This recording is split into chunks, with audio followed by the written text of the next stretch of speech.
Now, yeah, how do we start? I mean, I've seen you on Parks and Rec. I've watched the entire show. I'm a huge fan.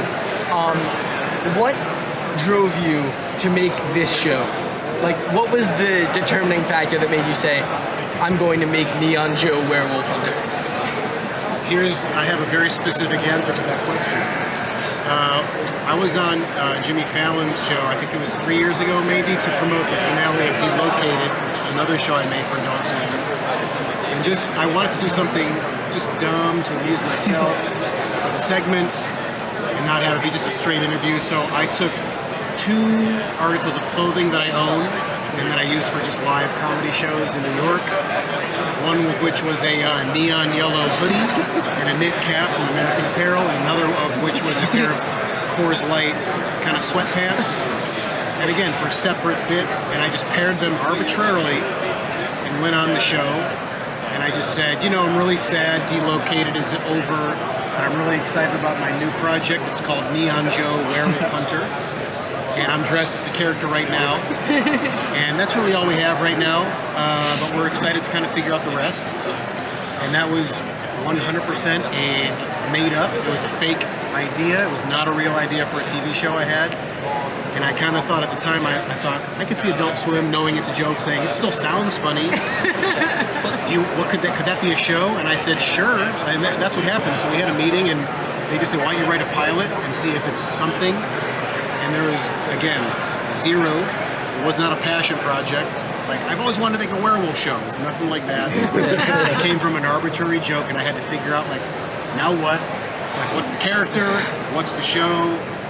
And so through the process of figuring that out, it became, there was no Coors Light joke. It's really treated like a very dramatic show. It's a stupid comedy.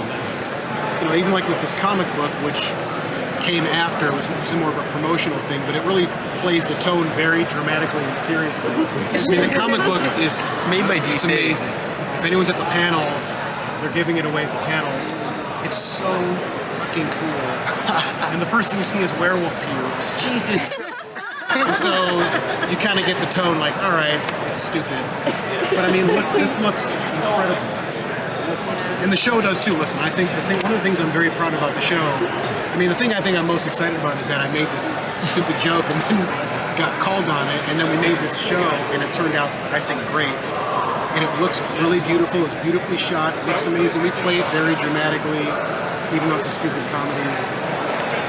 And I'm pretty legitimately excited about it. The cast is really good.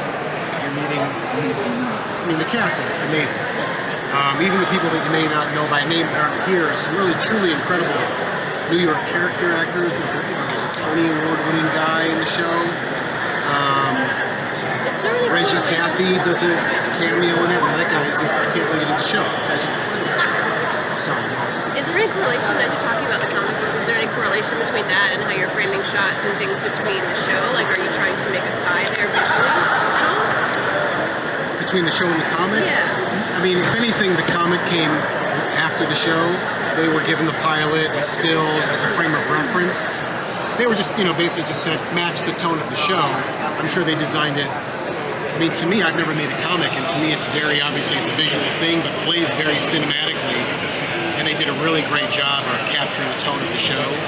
And I think this comic book, I'm almost as excited about this as I am the show. It's so good. It looks incredible. So what was it like creating from the ground up something from a joke, inventing an entire world from a joke as opposed to having set up? It was it was challenging. It was an enjoyable challenge because it's strange, but it's really sitting down with no idea. There was nothing. And so it just became a thing of, how is this going to be funny? How is it going to be annoyingly, pleasingly stupid? How is it going to be different from Delocated, so it's not more of the same?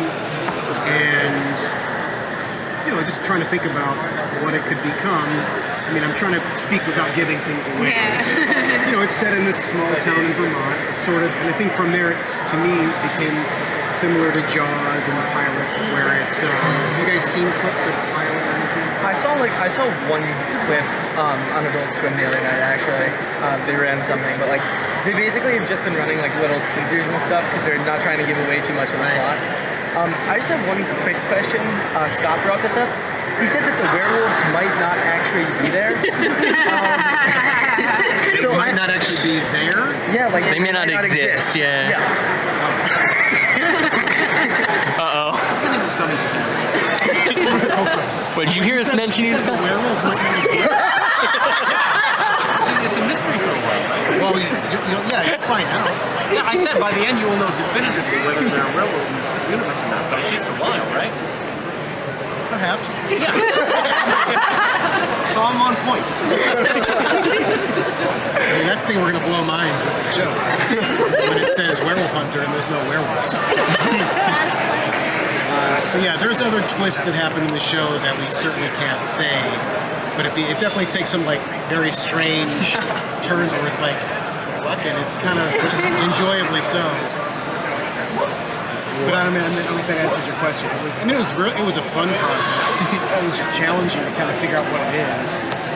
But I liked it. I was happy to get to make it from a joke. It's fun to be issued a challenge like, that's dumb, go right now. Now, is my question, this is a serial series as opposed to a lot of other things that Sesame Network has before that are like, there'll be one thing and then the next thing is completely a different story and characters that are like. Correct, this follows a story. It's 5 episodes, it's playing as a mini-series, so it will air on consecutive nights. And it definitely, every episode is its own story. But there are things that you have to track and that will start to make sense by the end and you discover what they are. So yes, things will sort of connect even though each episode is its own story.